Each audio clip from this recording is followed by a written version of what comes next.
He is a representative from Unity, Evangelist, and he is coming and joining us from Copenhagen. So I told you this is a global conference. We got everybody from Eastern Europe to Copenhagen coming by. So I'm going to mic him in real quick. Let's see if we have him. And I should be able to hear you from this point. How are you doing? Hello, man. How are you doing? Great. Great. So Andre Cardoso, did I get it right? Yeah, it's only been like 8 hours, but I forget real quickly. So I'm going to go over whenever you're ready. I'm going to switch over to you, and you are ready to start. Go for it, man. Yeah. I think I'm good, actually. Hello, everyone.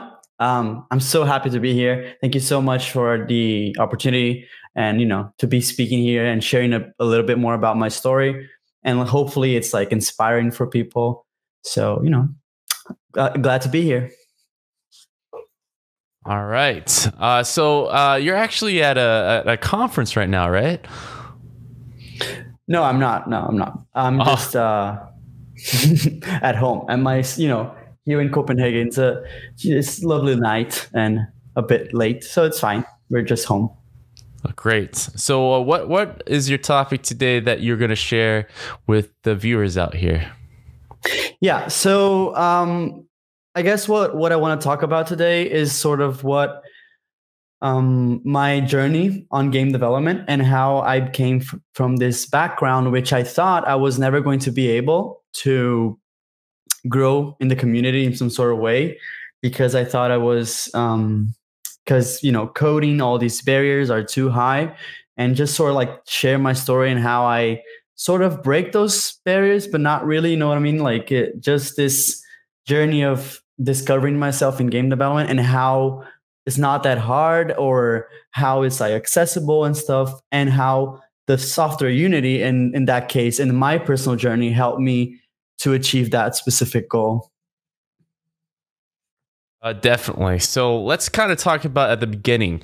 So you're obviously working at Unity right now, and I want to kind of speak on that. Like, how did you get to that point where you're more stable than a lot of the industry folks out there? It's a great place to stay at, for sure.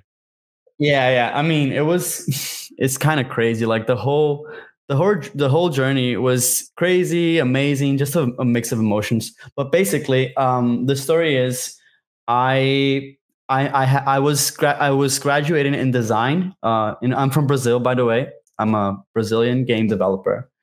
And the thing was, like, I never was really good with like code or anything. Like I thought I wasn't good, right? Like I never had access to it. Like my gaming education in my specific city from where I come from is not super great. So I started studying design because I thought that design was the most approachable thing that I could do. And I thought that maybe by studying design, I was going to be able to do game design, level design or balancing or anything else. That's how I started my journey. And then I got a few great opportunities in my life to study abroad. And then I started giving all my blood to start like learning code. And that was when I was introduced to Unity. And I started learning code at the same time as I was learning Unity. And like my mind just like exploded, because I never thought I was going to be able to prototype stuff on my own. And I started doing that, right? And so I guess the biggest problem with like game dev is feeling that barrier that you see games that you play in consoles or PC, and you feel like sometimes it feels too hard, too complex, and it feels like you're never going to reach that dream, because it's a dream for a lot of people, myself included, right? It's a dream to work with games. Anything is possible. And if you can prototype your own stuff, like be able to do your own stuff, I think that's super empowering in some sense. And when I started learning that, it just created this chain reaction, which I just wanted to learn more and more. And I remember that when this exchange program opportunity that I have had was over, I felt kind of sad, because I wanted more opportunities to keep learning. I wanted more because I knew I was going to get back to the same in my same city, which, it's not super amazing with like game dev education anyways. And so I started doing things on my own to practice, right? So the first thing I tried, like everyone does, is try to do a game.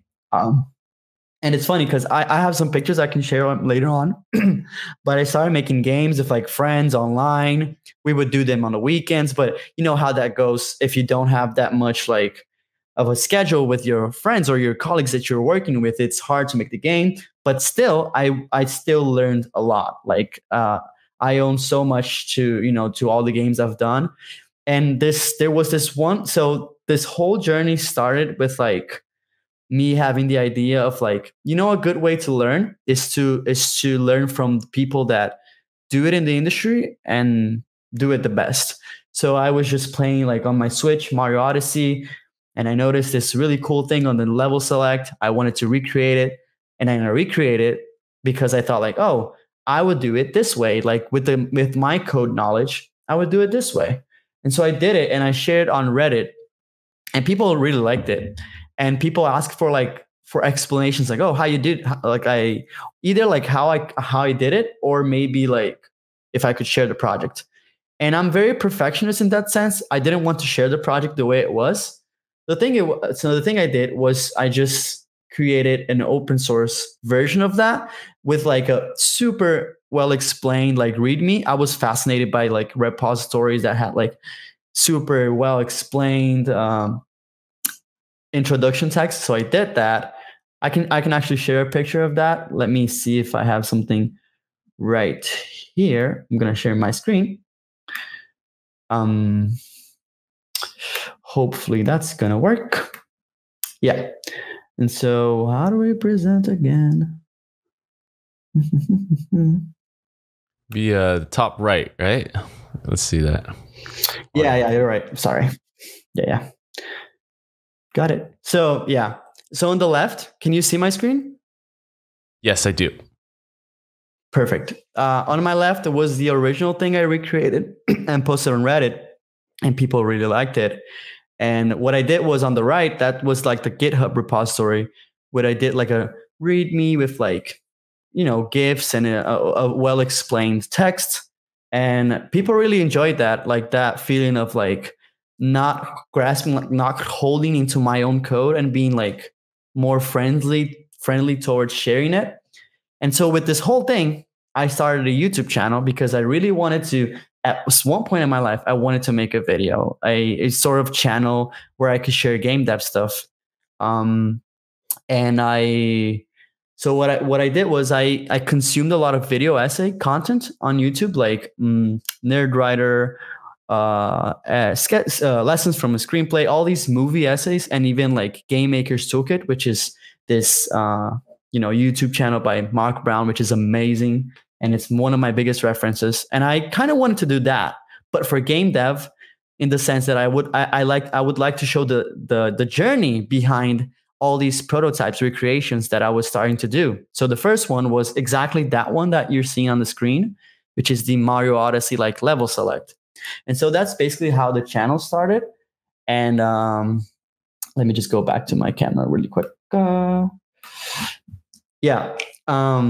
how it started. And so I created this channel where I recreate mechanics from other games using Unity, and I explain them in a short, fast, but also informative way. I share the open source code, and that's how the channel goes. And it's called Mix and Jam. And it had a great reception. I never expected this. And like you said, basically it's like a life-changing thing, because it took me like 6 months with the channel, and things started to change in my life. So I started getting noticed by, great developers, amazing people, and of course Unity, because I was using Unity for my stuff. And long story short, that's how I'm Unity now. And I get to keep doing the things I do with the channel, which is great. And I also get to be at Unity, sharing this, amazing feeling of being with amazing people and learning every day about the engine, about the software, and just about game dev in general. Yeah, I mean, this is something that I feel that has been exploding in the last few years. Game developers who are very self-driven have like a knack for business and marketing. I mean, in this case, you were able to instinctively find like a niche that you yourself was looking after, looking for, a channel that actually deconstruct like a favorite mechanic from a game that everyone knows.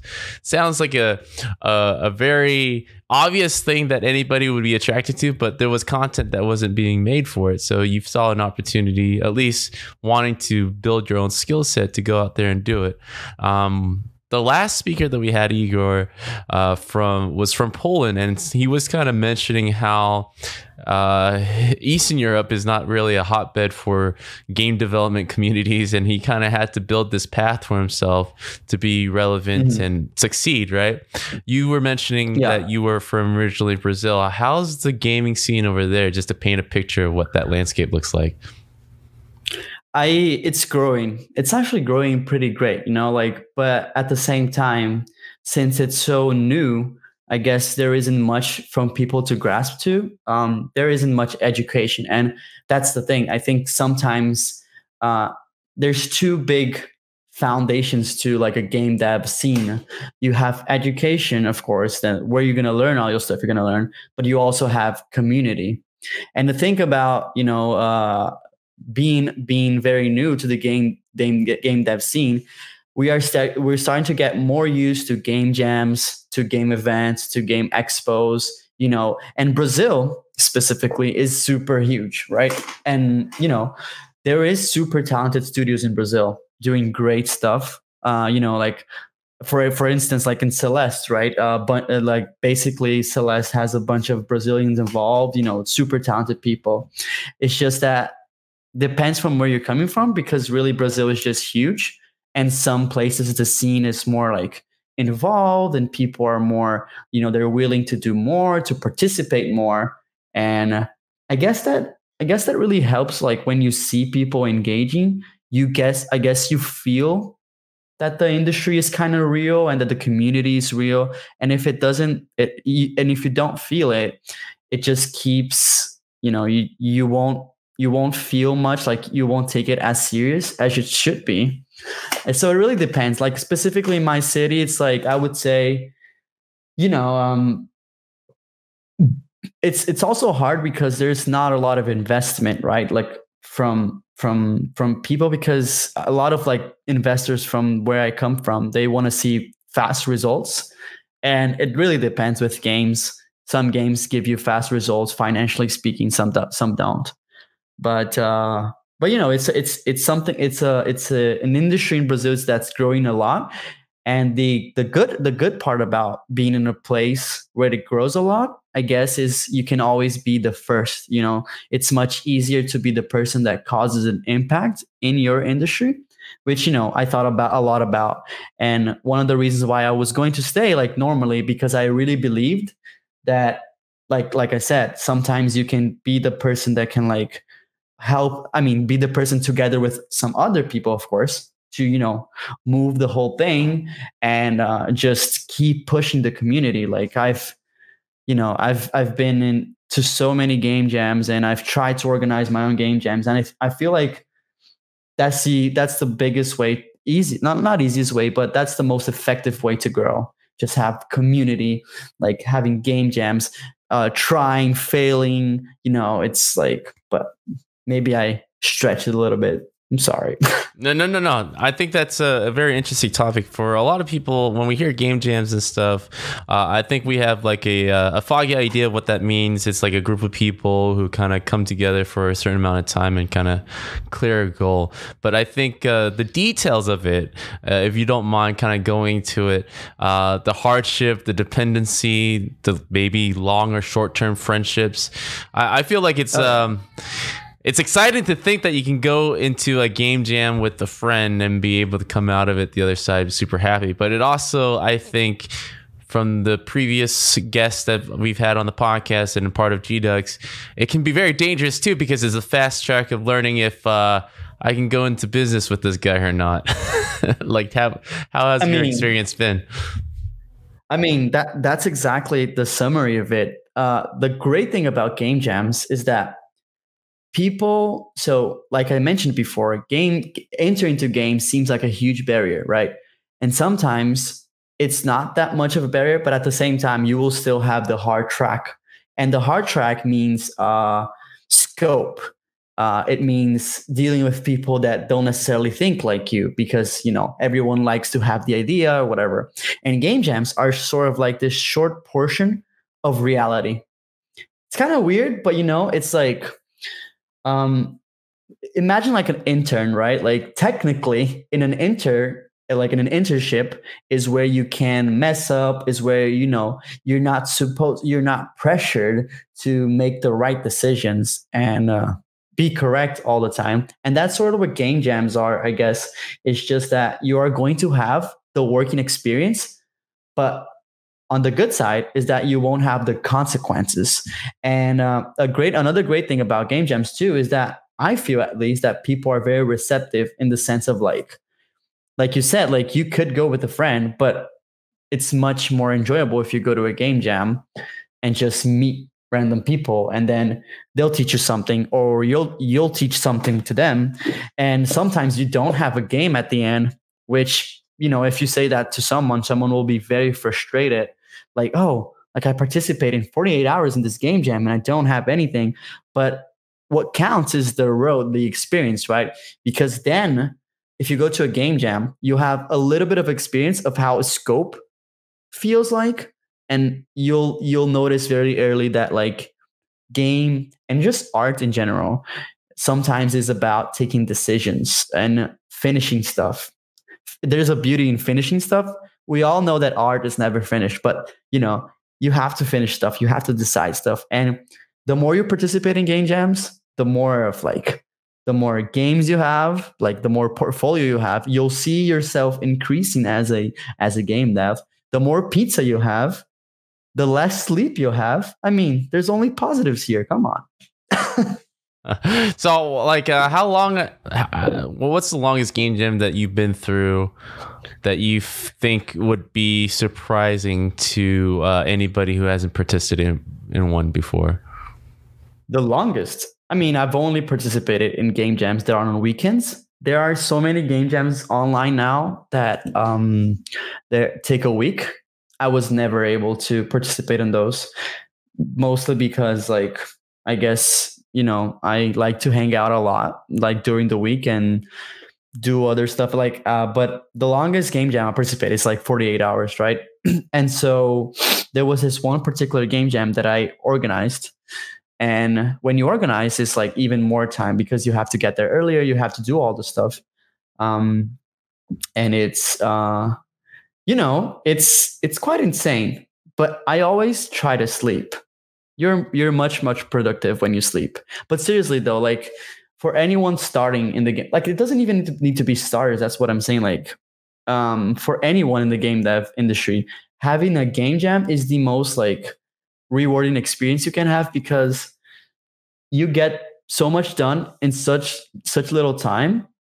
And that forces creativity, because limitation for me, I think it always creates sort of like creative solutions. Like back in the day, you had like 8-bit games that had like limitations, and that created a lot of the most iconic games we have nowadays.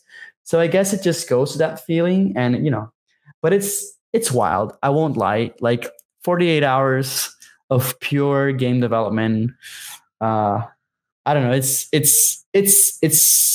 great. It's a great experience. And especially if you like it. If you really are passionate about games, there's nothing stopping you from going to game jams, I guess. It's definitely one of those things that I wish we could do more often at the beginning of more game projects. It's just like, especially when game development, a large part of it goes into the game, but another large portion goes into the people that you work with, right? And so a lot of my experience is you go in the 6, 5, 7 months into something and you learn like, hey, you're not you're not exactly the fun guy that I thought you would be. How many more months do I have left with you? But within the game jam, you kind of go through all these emotional roller coasters, and the favorite thing I like about it kind of gives me like a very fast forward perspective of this person in his worst or her worst stress, and how she or he deals with that stress, and if they are creative or motivational or completely just a buzzkill. But I think that is something great that every team needs at the beginning, so they don't commit in this long marriage of creating a game. What are your thoughts about that? I mean, if you think about it, even though everyone, I think most people that join the game industry, they're making this because it's a passion, a real passion. I guess that it's still a job. You know what I mean? If you want to live with this, then you have the sort of same challenges you have in a normal job, like dealing with people that are hard. But that's the thing. I think there's a lot of learning involved in being with people that think differently than you, because they all have different creative processes. And I guess with for me, in my opinion, it's important like to have people that you sort of feel like, I don't necessarily agree, because I think it's important to have people that you don't necessarily agree, so that you can have like a creative discussion, because either way you'll only be in your own box. And I guess when you're a creator, you hold on to your ideas and your thoughts so much. And I know how that feels, like being very proud of your idea and being proud of like what you've done. But like you'll learn. I mean, I know I've learned, and I'm still learning. Like I'm learning every day that the game industry specifically is made of community. So you have, that doesn't really matter like what thing you're working on. I guess you have to learn that like in this industry, people share. People are very like open. People, listen to each other's opinion. And at the end of the day, of course, if you're not, if you don't work great with people, or you just work great with only one person, there's like ways around it. Like you can build a studio with that person and stuff. But what I've seen in the industry is that people are very receptive in that case of like, and especially in game jams. In game jams, is just like the brainstorming part is just the most fun, because you'll see people just going mad, and then since you don't draw stuff, you just say stuff. People start like imagining your own idea in different ways. And that's one of the fun things about game jam, is that everyone's technically aligned in the same idea, but you'll see people clashing ideas. And that's one of the greatest things you can learn, is just like how to deal with that, how to turn everyone's vision into the same thing. Is it by concept art? Is it by talking more? Is it by not stressing too much, by coding 10 hours? It's more about sitting down and writing on post-its. So, in the long term, dealing with people is what makes this community absolutely incredible, And the key word there is community. It's something that I've noticed from the difference between a Unity developer and any other type of developers. Unity kind of puts community first. And I'm saying this because this is like a survivor type of instinct that other developers are starting to try to wrap their hands around. Like, so I come from the AAA background, and we're used to just showing up to work, doing the work we need to do, and then leaving. But when it comes to self-marketing, when it comes to continuously working on our craft outside of our 9 to 5, we are completely new to that concept, where I feel Unity developers, the ones that have found success, like yourself, was really good at building a community for him or herself, and be able to sustain that and have a better grip on how they want to go forward. So can you kind of speak on that, on your rise to success? Like what are the main rules on finding a niche and being able to foster that to something where you can take it to where you want to take it? Because it's a skill that feels very natural to you, but I assure you it's very foreign to the rest of us. It's like, how do I get this going? No, I do understand. I would say that that's a hard question, actually, but think about this. The way I found my niche was by targeting people that felt the same way. I mean, that feel the same way I felt before I even know a single line of code. Like, I didn't feel like I could do stuff, right? And like I told you, I was presented by Unity, and I remember being fascinated at the time at the power, like the power of the user friendly interface and just the rich community that's always sharing their solutions to do stuff. And I remember that the way I felt, as in like, I'll never be able to code, or I'll never be able to do something, prototypey or something other than level design or maybe an idea sketch. When I felt empowered, that when I felt like I could do it, even though I'm not a programmer I didn't go to a programming classes. I mean, not to a programming school or whatever. When I felt that power, what I wanted to do was to reach the people that felt the same way I did.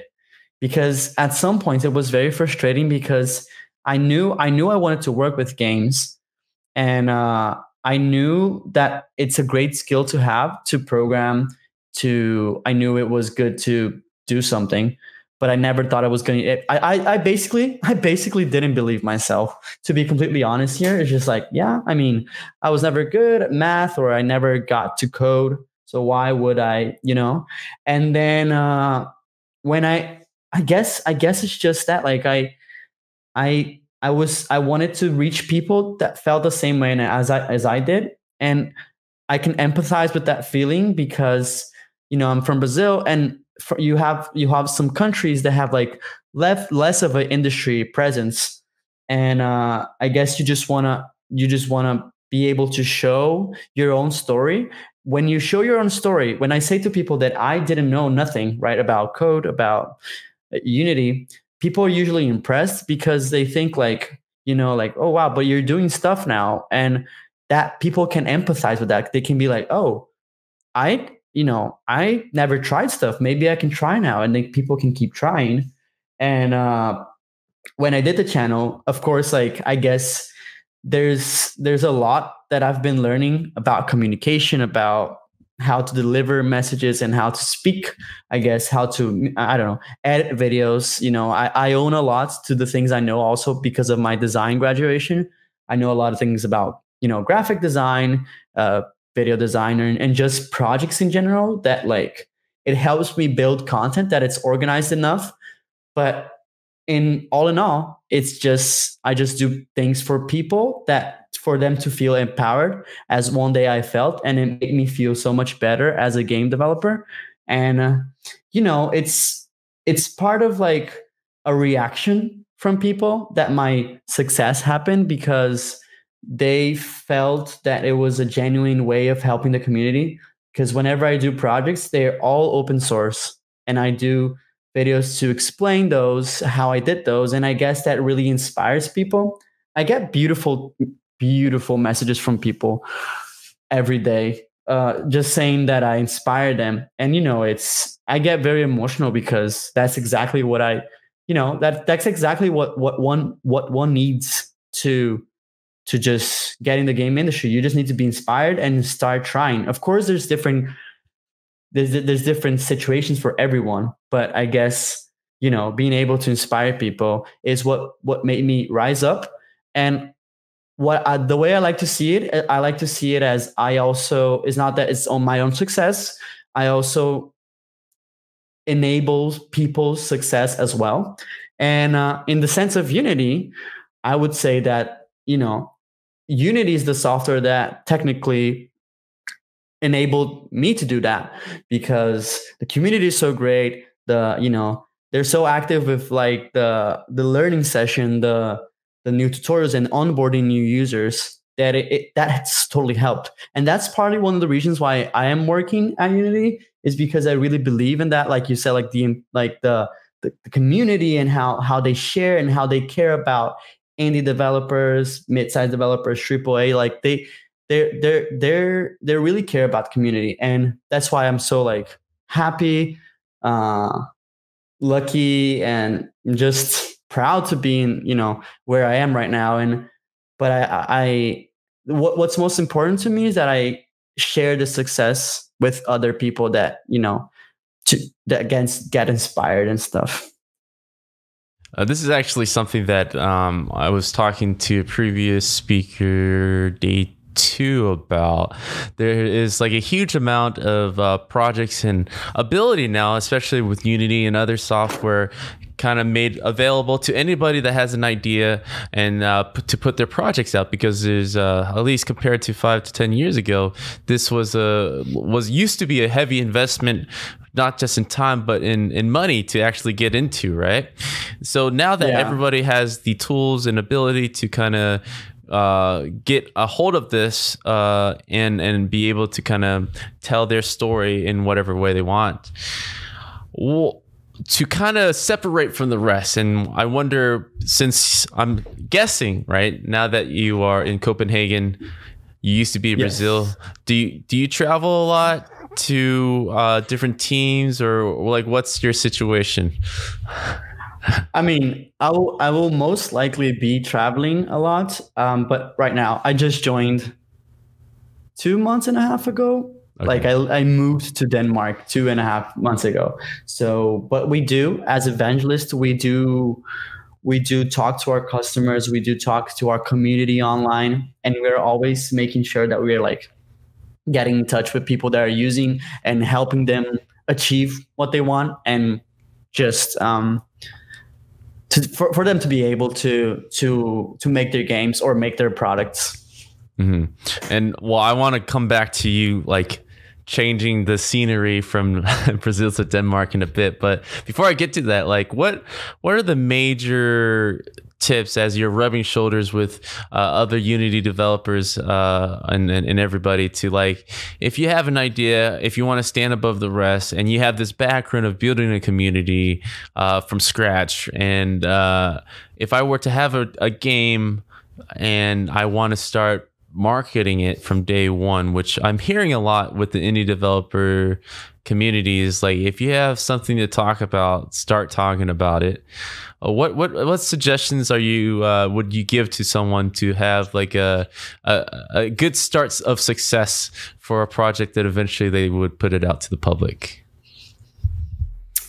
In terms of like showing your game in a very marketing perspective, I would say just be whatever people are. And I would say for game development, at least in my point of view, that's mostly Twitter and Reddit. And what people do is people share their ideas, and the community is super receptive in that sense. And sometimes you get really like a big engagement on what you're creating, and if it looks cool, and like even if it's just, not just, but like even if it's some people showing up, like that's already a good sign. Your game is already it's out there. People will talk about it, and if you keep improving it, polishing it. But I guess, to stand out is like complicated. Like there's millions of games being made, but if you start talking as soon as you can about what you're doing, so one thing that people really like to do nowadays is to follow the journey as well. Like if you start sharing from day one what you're working on, even if it's just like weird gray box levels and this mechanic that's not super polished, people will be able to see your evolution, and you'll also have a great archive to show how much you've grown. And my personal experience, right, to the things I started to working on, um, I started sharing them on Twitter and Reddit, and I sort of saw that working out, and that's how I wouldn't see myself without Twitter. Not only because for your own personal stuff, but Twitter, I don't know if you feel the same way, but I feel like Twitter has this great, like, if you're in it and you follow people from the industry, like you feel like you're in the same ground. I don't know if it's the same for you, but I remember being in the level where I felt like everyone was, top level, like everyone's the best. I'm not great at all. But nowadays I feel like those people are just like in the same line. We're all a horizontal community, and you can even reach out to people. I've contacted a bunch of people now on Twitter, and people are so nice, and you can talk to them and you can ask feedback about your game. Yeah, definitely. No, that's what I keep hearing a lot. Facebook is dead. We're not even mentioning them. But when it comes to indie development or building a community around your project, it is Twitter, it is Reddit. I wonder too, and this is my question to you, is like the right and wrong way, the nuances of using these two communities, because I feel like there's a way to go about it, to use it in the right way, where you're just not just tweeting a bunch of stuff or garbage. Yeah. And so I wonder, can you speak to that and give some sage advice? Yes. Yeah. In my opinion, right? This is just my opinion. I guess you really have to be genuine, right? If you're just spamming content, people won't feel like you're doing it naturally. You're just trying to like promote your game. And so what I see a lot of people do is that you have to be a person that not only posts, but also contributes. It's the same thing with Reddit. I would say people are often driven to the content that feels more genuine. Like, oh, like this dude, like sometimes the titles are like, I've been making this game for 2 years with my best friend. That kind of thing really touches people, because it's really like people can really empathize with that feeling. But if it's just like, like footage of my game, like it's hard. I wouldn't even say that I have that much of a super understanding, because the industry in that sense of like promotion is always changing. But I guess that in order for you to show, you also have to contribute, which means commenting on other people's stuff, sharing their stuff as well, creating a nice environment where you can just like, for instance, you see like this great developer that's making a great game, and you could just, DM the person and go like, hey, this is really cool what you're making. Can I, I have a question in Unity. You have the Evangelist, right? Like that's a really cool thing about also the Unity Evangelist group, is that we are there on Twitter. We have sort of a presence online, and we are always happy to talk to people. Like if it's doesn't even need to be a question. It can be just like, oh, how do I start? Like I want to make an FPS, and how do I start? And then we're just happy to share and to talk. And I guess that being there, when you are in those places, you start noticing the small details of what makes a footage successful, and we can also trace it back to YouTube, for instance, right? If you do something like find a specific topic that no one's talking about, and then you sort of work on it, and you make like a game dev channel, you start seeing like engagement on your YouTube channel. For instance, you could make your game dev vlogs and gain progress on that YouTube channel, where you sort of attracted people because of your content, your abilities, your art style. And there's like plenty of people doing that on YouTube right now, which is pretty cool. Like we have, for instance, like Danny, which is this person that is always making like game dev vlogs on his games, and he releases those games, and of course the games are super great, but he also has a lot of exposure because of his YouTube channel, and that really makes him stand out from the rest. You also have like Blackthorn Prod. You have all these people they have game dev channels, and they take the opportunity to make games, and their exposure helps them, stand out from the rest. And so if I can give an advice is, find a way to stand out and to have like a good, like a good following base. Like it doesn't need to be like big in numbers. It just needs to mean that people really care about what you do next.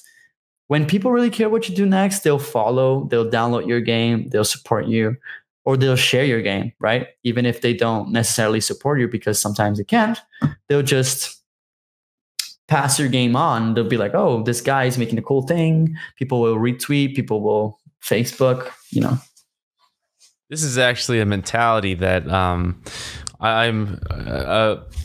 continuously trying to echo to developers out there, because I come from the basement of developers who are used to working within a studio, and when they are finally ready to kind of branch off of their own cold turkey, they find themselves having a product and then having kind of like this ego saying, well, I've been making games forever, therefore it should sell. And then when it doesn't, it's like, well, it's such a mystery to them. But what you're saying right now makes a lot of sense, especially in this time. And I don't know if you share this opinion, where there's so much content that people can buy into now, and it's not about there's only like a small percentage of that it's so evoking just by a screenshot where you have to have it. There's only such a small percentage. The rest of it is mostly because people want to buy into a community where they want to talk about the game. They want to be a part of the development team somehow, some way, or something like a fan base that is already built or is interesting enough that they can take a break from the game from time to time and be still entrenched within the game. This is where I feel like a lot of the streaming communities, even though these streaming celebrities play games that people like, the product are the streaming celebrities and not necessarily the game that they play. It's kind of like the byproduct. I wonder what your opinions are on that. It's complicated. Like I mentioned before, we were talking. I just want to get back to this point really quick, because we were talking about being genuine, and I just want to build upon that. When you're a game developer and you want most of your exposition to be with other game developers, sorry. If you share what you're doing, people will feel like oh, this guy is sharing. Like, you can even show how you were doing something. Oh, so I had this collision problem, and on my game, people really care about the game. So it's basically like a baby, right? So, but like they go and they share their creation. They go like, I had this issue and I fixed it with this solution, which I'm sharing to you, like to everyone now. So first thing that happens is people feel like they're part of the thing. They're not excluded from the work in progress, which is great.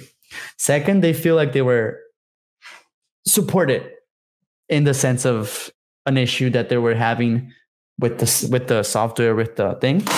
And for the streaming community, for people that stream like game development, it could also work that way, right? Like it could also work in the sense that like if you're sharing what you're doing, people will empathize, people will feel like they're being helped, or people feel like they're learning.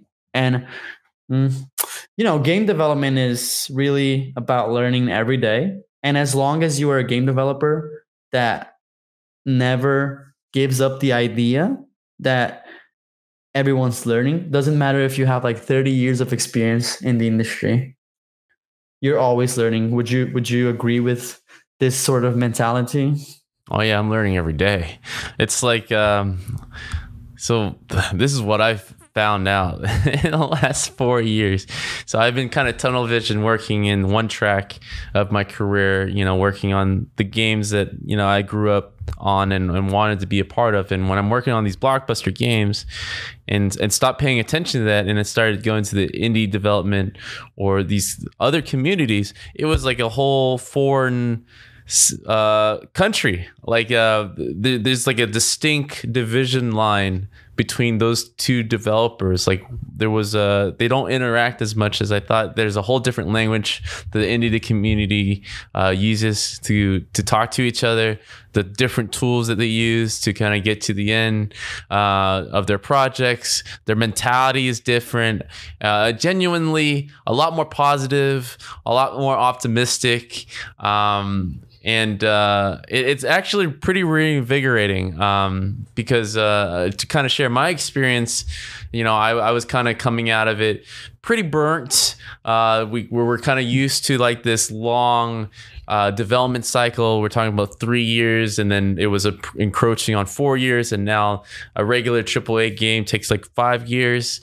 And so I was coming from that side of the coin where individuality wasn't as champion. It was actually the last talk that we had, the last 2 speakers that we had, or 3 speakers that kicked off today with John. He came from that background as well, where we were, big studios now are kind of discouraging artists kind of working on their own projects, and not only projects, but just artwork. If I'm a 3D artist and I want to do a 3D render of a scene, not just a game, right? Just a small scene, just to practice my craft. I can't publish that. I can't really share that because under contract, I'm obligated to, which is that. So that's the world I came from, right? So, and it's gone a little worse. So seeing this side where the community is kind of more loving and just like making games, and I think having a better business sense, a natural business sense, because you're selling yourself essentially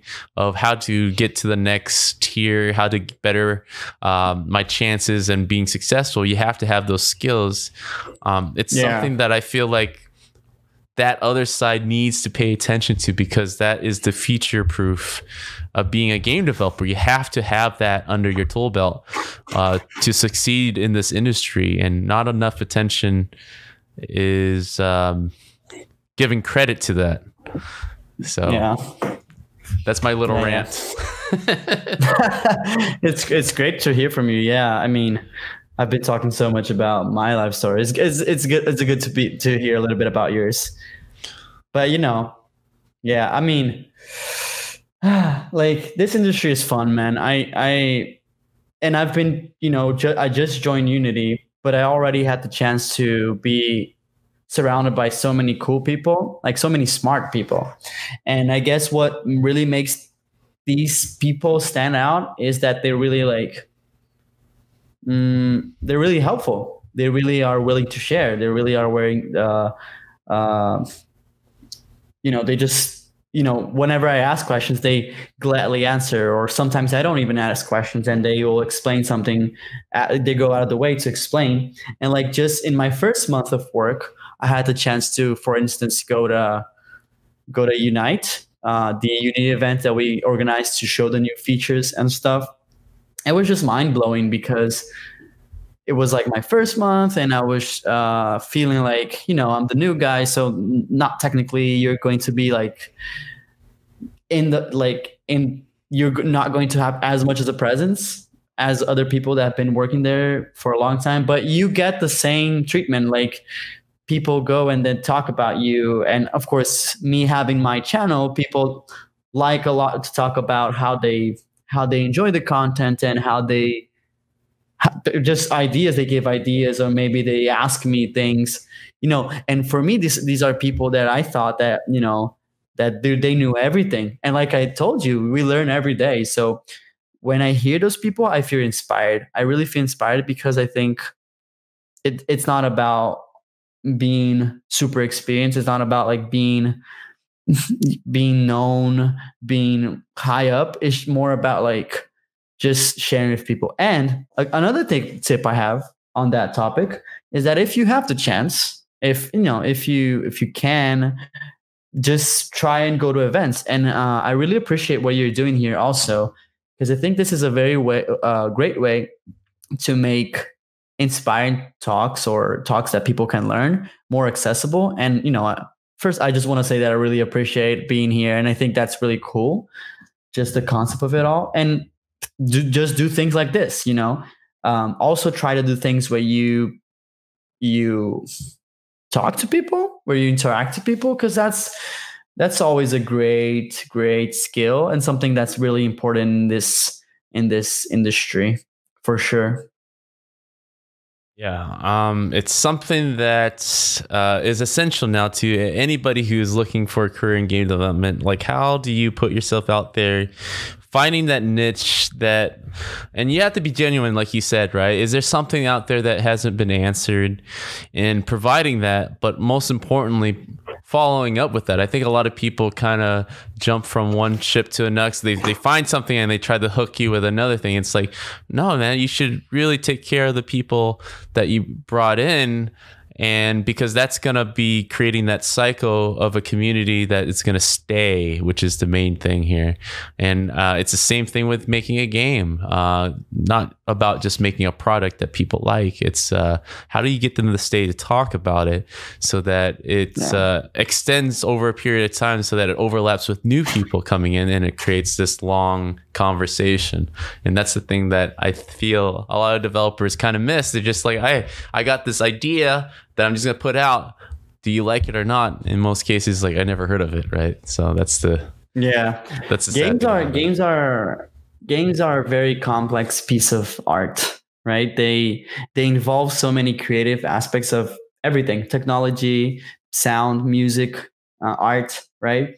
And so dealing with people, it's basically learning how to deal with game development. Even though you're a sole developer, doesn't really matter. Like, you could be a sole developer, but just having the ability to talk to people, right? To talk about something cool about a game you played, a book you've read, and a music you've listened to in a specific movie is something that that really makes you a very rich person in the game industry, because you're able to talk to all these people that do very different things, right? You could either be like a super programmer, or you can be in a part where you're just in the managing side of stuff of the thing. And you just have to learn to like share ideas with people. Like, my suggestion would also be like, don't try to hold into your ideas so much, talk to people, share your ideas, share your feelings, and you'll find people in this industry that think the same way you do, have the same industry. And sometimes you just find people and you work with them online. I had the incredible chance to collaborate with some great creators inside Unity and also outside with my own channel, just because people I've met physically, like in an event, but also online. And it's all, it's super, super duper great. And the great thing about working at Unity is that sometimes I talk to people that have success stories that make games with Unity. So I have access to so many people, and then when you talk to those people, you realize that they're just like they are just the same version as you, as a person who's just like trying to figure it out, and then they figure it out because they went out there. They, it's I will say that it's complicated, because to work in this industry, it's passion. It's a lot of passion. Of course, it's a industry. Of course, it's like there's like a lot of things involved, but you really need to be passionate about what you do. And I believe, and my father always used to tell me this, like, if you're really good at something, just, keep being good at something, and you will eventually, people will eventually notice. And sometimes we have to measure, how do we measure success? Is like, what is success? Like, for me, like, I remember at the very start, like 20 people downloading my GitHub repository about me, a random person in this universe, sharing how to do this specific thing. It's already a success. So I guess you have to like it takes some time. It really takes time for you to technically achieve what people consider success. But at the same time, you could consider success so many little things. Like shipping a game, for me, it's a super success. It's so hard. There's so many parts involved in making a game that shipping a game is already a huge accomplishment by itself. So, it's not that I've reached like total, like what I want. Like I told you, I learn every day. So I try to work every day. You know what I mean? Like keep going, keep doing what I love, but also keep sharing, because if I keep sharing and other people keep sharing, then we'll incentive other people to start working with games, and we'll have like a fantastic environment where everyone, learns from each other. Like there's a lot of talks that I've seen in this Unite about people with like experience of like building the game and how they started and how they failed. And, it's just amazing. It's just pretty cool. I'm right there with you. I've just been in the game scene for a while now. My measure of success is exactly the same as yours, shipping a game. Therefore, the other barriers, that clouds it a bit, which is marketing the game, telling people the game, selling the game. It's more like I could figure that out in other ways. That's why like making the game is a luxury to me, where it should be just about the craft and how I make money and how do I survive and how I do this. I got to figure that out on another way. Once I figured that part out on the side, making the game should be purely about my expression of art, which is the main thing with artists, I think. That and deadlines. I think with artists, they want to make games forever, but it's good to have deadlines because, like you said, during those game jams, it's good to be creative within a box because we can take forever too long, I think. Yeah, man. I mean, I agree, because I think that we often get lost to where like games as products and game as art.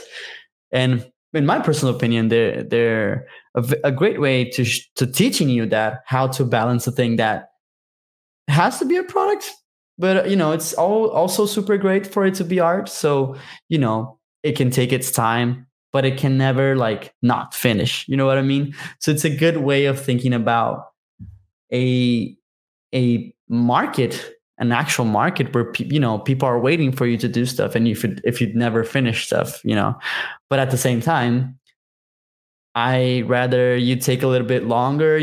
Sometimes if you think that time is going to really enhance your game, it's interesting. It's quite fun. Yes, and I do have a question here, and it's kind of harking back to when you're building a community. This is from our one chorus. Working on a game, how early in development should you start sharing it with the public? What's too early? What's too late? I would say that sometimes we have our own good like sense of like when things are good to show, but I would say as soon as possible. You know what I'm saying? Because the most important part about games, and games have a variable that is super hard to understand, is whether your game is fun, intriguing, or not. And how are you going to test that? If you're the creator of your idea, you usually know your idea so well, of course, because it's your own idea. But when you put it on paper, it's totally different when people actually try it. So not only start sharing your stuff early on, I would say start bringing your friends, close ones, family to play test, because it is so important. Because I've been into this situation so much, which you test your own mechanic, and the mechanic basically feels super easy to manipulate because it's the thing you built and you know how to use it, and the level you did seems quite easy. But then when people test it, it's like they're like, this doesn't really make any sense. Why do I have 2 analog sticks? It feels too complicated. And sometimes we hold on to the idea of like, oh my God, like, no, this is super easy. It's the fault of this person that doesn't know how to play and stuff. But it's most likely never their fault. It's most about like you sharing the thing early on and understanding what your game is about. That's the interesting part about games, is that people help you understand what your game is about, because the final output, so your game only exists if people play it, in that sense of like if people do input on it, right? And so listening to your users, artistically speaking, gameplay speaking, as soon as you can. That's how I would describe it for sure. Thanks for the question, by the way. Of course. That was a question that I had too. So we are reaching at the end of the hour, and Andre, thank you so much for being inspirational. Everyone's loving your positivity. Like it's reaching across the camera, and it's very well, I'm attached to it. So this is my time to kind of throw it back to you. Go ahead and share, if people want to follow up, find you, how do they do that? Yes. Thank you. By the way, I just want to say thank you. When I was invited for this, I felt so happy. And when I, learned about what this was about, I was also excited. Like I told you before, it's like, this is a great thing. Exposure. It's like more accessible and people get to be inspired, which, my personal experience, I only started doing stuff because I was inspired too. But so hopefully I helped in that sense. And I hope, and I hope you guys start building an awesome games and awesome projects or whatever. If you want to follow me on Twitter, I'll just put it on the screen right now. I'm gonna share my screen. Sorry. Present. This is my Twitter. And so this is where I mainly share my small clips of what I'm working on, inside Unity, outside Unity. Feel free to send me a message, ask me anything that you think that, if you need any help, if you want to know more about how I started to feel more comfortable with game development, I'm always happy to talk about it. And there's also my YouTube channel, which is called Mix and Jam, which I can show you guys right now. Sorry about this. No worries. I'll switch to my face as soon as you get it up. No, it's fine. Okay. It's up. But basically, this is my channel, and it's great to keep working on it. The channel, like we mentioned in this whole thing, is just me recreating mechanics, and hopefully it helps. One thing I really like making in this channel is just every repository is open, which means just that people can try it. Like if they feel like something's not explained enough, which is important to let people know that I'm not like the best reference for programming. That's why I often don't super explain things, because my way is just a way. You know what I'm saying? Like it's just a way. But at the same time, I just want to keep things open and people can download stuff and yeah, for sure, try stuff. And please, if you enjoy the content, I would really appreciate like if you could subscribe and stuff, and of course on Twitter. But then again, feel free to reach me out. Yes, and I'm very happy to. It was fun to talk to you, man. It's great. Well, it was great to meet you, and we're gonna thank Elena for introducing us. I'll definitely keep in contact. So many questions left that I want to ask, but I believe it's nighttime over you. So thank you for joining us. It's fine. I'm having so much fun. I want to thank you so much for being a part of this conference, and we are going to keep this going because inspirational speakers like yourself being able to have accessibility to you guys has been very helpful for everybody that's watching, and a truly inspirational talk. So I want to thank you so much and wish you continuous success. Thank you, man. Thank you for having me, and keep doing this. Like you yourself are also a person that's trying to do something to inspire people. So, we're all doing our part, but thank you so much. Of course, man. Well, thank you. And that is it. I'm going to say goodbye to Andre. We're going to hear his voice, and he's going to give us a nod. And bye, guys. Thank you so much. Bye-bye. All right. See you, man.